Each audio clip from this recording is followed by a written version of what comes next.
I think because he wasn't my first child, I sort of knew right away. I just was worried. It was one of those situations you never forget. Basically, he was diagnosed as profoundly brain damaged. He'd had an intrauterine stroke and it had taken out the right side of his brain. What do we do? The only thing that we did know at that point in time was that we were going to take care of this young man.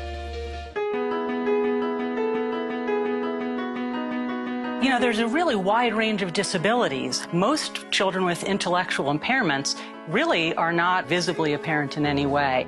When you first see him, you don't know. And it is that gap, that instant between when he's seen as normal and when he's seen as not normal. Nix was involved in a frightening situation not very long ago that could have resulted in real tragedy simply because an officer didn't recognize his disability. The notion of protecting everybody equally, and that has been a challenge for law enforcement throughout our history.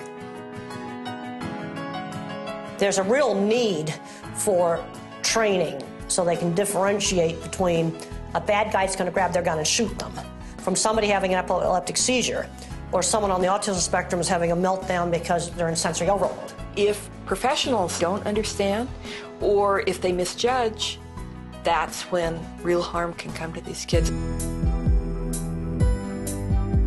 All people need to do useful work. I mean, people want to contribute.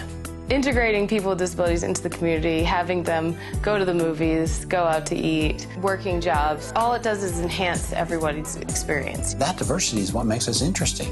One of the things you got to do is you got to stretch people, because if you don't stretch them, they don't develop.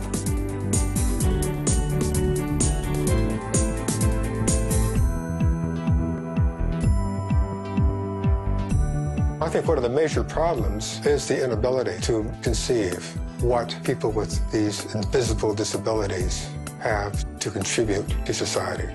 They are examples of what can be done if people are willing to work, cooperate, and recognize their humanity.